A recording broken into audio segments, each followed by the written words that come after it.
ಭಾರತದ ಏಟಿಗೆ ಪತರುಗುಟ್ಟಿ ಹೋಗ್ತಾ ಇದೆ ಪಾಕಿಸ್ತಾನ.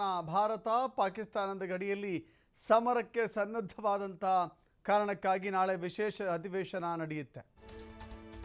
ನಾಳೆ ವಿಶೇಷ ಅಧಿವೇಶನವನ್ನು ಪಾಕಿಸ್ತಾನ ಕರೆದಿದೆ. ಭಾರತ ಸರ್ವ ಸನ್ನದ್ಧವಾಗ್ತಾ ಇದೆ ಯುದ್ಧಕ್ಕೆ. ಪಾಕಿಸ್ತಾನವನ್ನು ಸ್ಫೋಟಿಸೋದಕ್ಕೆ, ಪಾಕಿಸ್ತಾನಕ್ಕೆ ತಕ್ಕ ಪಾಠವನ್ನು ಕಲಿಸಲಿಕ್ಕೆ, ಪಾಕಿಸ್ತಾನಕ್ಕೆ ಬುದ್ಧಿ ಕಲಿಸಲಿಕ್ಕೆ ಭಾರತ ಸರ್ವ ಸನ್ನದ್ಧವಾಗಿದೆ. ಈ ಕಾರಣದಿಂದ ಪಾಕಿಸ್ತಾನದಲ್ಲಿ ನಾಳೆ ವಿಶೇಷ ಅಧಿವೇಶನ. ಆಸಿಫ್ ಅಲಿ ಜರ್ದಾರಿ ಪಾಕಿಸ್ತಾನದ ಅಧ್ಯಕ್ಷ ವಿಶೇಷ ಅಧಿವೇಶನವನ್ನು ಕರೆದಿದ್ದಾನೆ.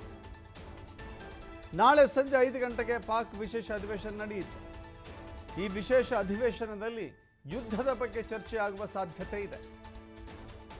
ಹೇಳಿ ಕೇಳಿ ಪಾಕಿಸ್ತಾನಕ್ಕೆ ಶತ್ರುಗಳು ಅಂತ ಹೇಳಿದ್ರೆ ಅವರ ಸೈನ್ಯಾಧಿಕಾರಿಗಳು. ಭಾರತ ಯುದ್ಧ ಮಾಡುತ್ತೆ ಎನ್ನುವ ಸಂಭವನೀಯ ಕ್ಷಣಗಳನ್ನು ನೆನೆದು ಅಲ್ಲಿನ ಸೈನ್ಯದ ಮುಖ್ಯಸ್ಥ ಸೇನಾಧಿಕಾರಿ ನಾಪತ್ತೆ. ಆತನ ಕುಟುಂಬ ಬ್ರಿಟನ್ಗೆ ಶಿಫ್ಟ್. ಆತನ ಕುಟುಂಬವನ್ನು ಬ್ರಿಟನ್ಗೆ ಶಿಫ್ಟ್ ಮಾಡಲಾಗಿದೆ. ಅನೇಕ ಸೈನಿಕರು ರಾಜೀನಾಮೆಯನ್ನು ಕೊಡ್ತಾ ಇದ್ದಾರೆ. ಭಾರತದ ಜೊತೆ ಯುದ್ಧ ಮಾಡಿದ್ರೆ ಪ್ರಾಣವನ್ನು ಕಳೆದುಕೊಳ್ತೀವಿ, ಸೋಲನ್ನು ಅನುಭವಿಸ್ತೀವಿ ಹೀನಾಯವಾಗಿ, ಅದರ ಬದಲಾಗಿ ಸೈನ್ಯಕ್ಕೆ ರಾಜೀನಾಮೆ ಕೊಟ್ಟು ನಮ್ಮ ಕುಟುಂಬದ ಜೊತೆ ಸುರಕ್ಷಿತವಾಗಿದ್ದೇ ಬಿಡೋಣ ಅಂತ ಹೇಳಿ ಅವರು ತೀರ್ಮಾನ ಮಾಡ್ದಂಗೆ ಕಾಣಿಸ್ತಾ ಇದೆ. ಸೈನ್ಯವೂ ಇಲ್ಲ, ಸೇನಾಧಿಕಾರಿಯೂ ಇಲ್ಲ.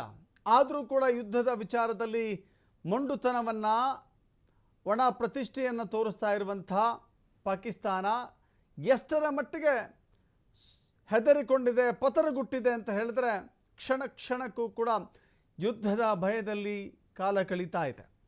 ಇಂಥ ಸಂದರ್ಭದಲ್ಲಿ ನಾಳೆ ವಿಶೇಷ ಅಧಿವೇಶನವನ್ನು ಅಲ್ಲಿನ ಅಧ್ಯಕ್ಷ ಕರೆದಿದ್ದಾರೆ.